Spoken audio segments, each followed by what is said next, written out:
Parlons un peu de recherche linguistique et recherche étymologique.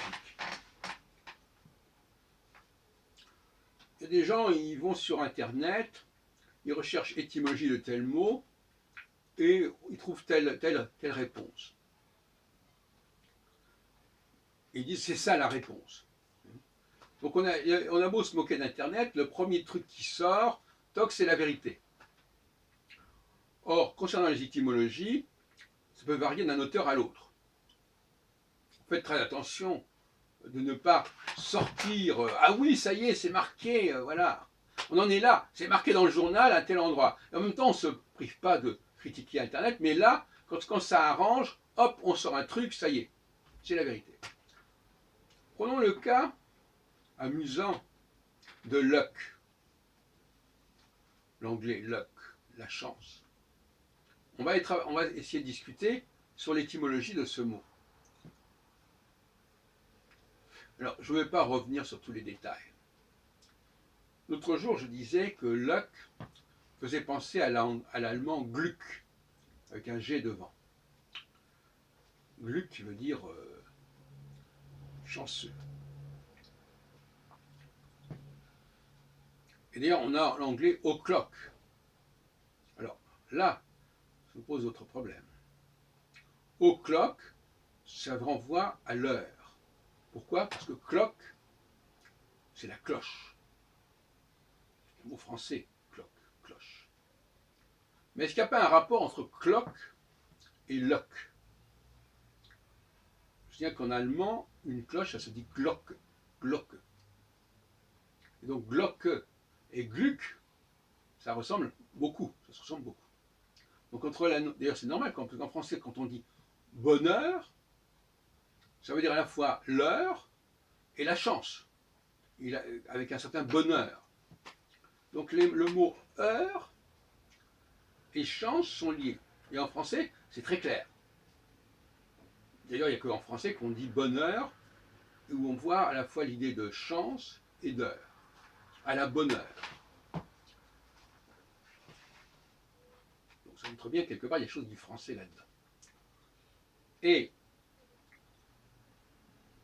il y a des étymologies concernant luck qui renvoient au monde allemand. L'autre étymologie qui renvoie au monde latin. Donc il y a aussi entre les étymologistes des lectures, des propositions différentes.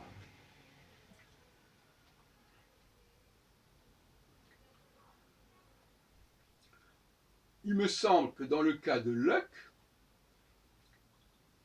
il faut plutôt chercher vers le latin et vers le français. La cloche, alors je pourrais vous citer des passages comme ça sur Internet.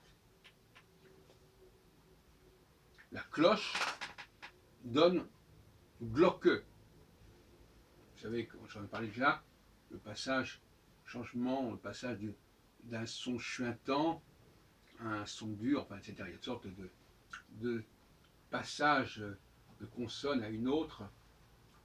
On ne va pas revenir là-dessus.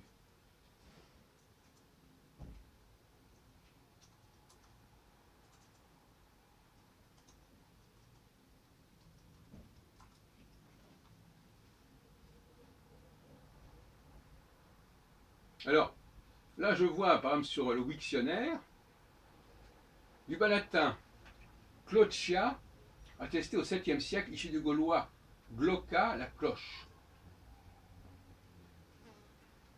Et ce serait enfin passé par la suite. Alors, je crois qu'il y a d'autres. Avant, le latin, autrefois, c'était, pour dire la cloche, on disait signum. D'ailleurs, c'est curieux que signum, le signe. Alors, il y a d'autres étymologies qui sont plutôt germaniques. Hein.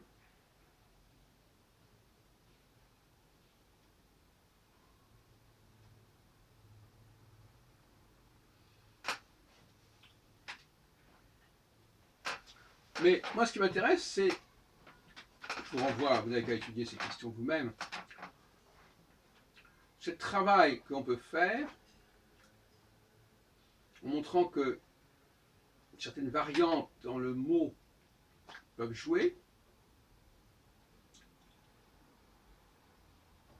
Un G qui disparaît, un C qui devient un G. Donc en anglais, on a luck, la chance, et on a clock, l'heure. On voit bien que c'est la même racine quelque part. Parce que comme je l'ai dit tout à l'heure, ça a un côté astrologique. Avoir de la chance, c'est agir à la bonne heure, au moment propice. Comme on dit d'ailleurs aussi, être né sous une bonne étoile. Good luck, bonne chance. Le mot de chance, d'ailleurs, étant passé en anglais, chance. Passons. Donc, autour de ce français qui relie le bonheur, le mot bonheur est intéressant.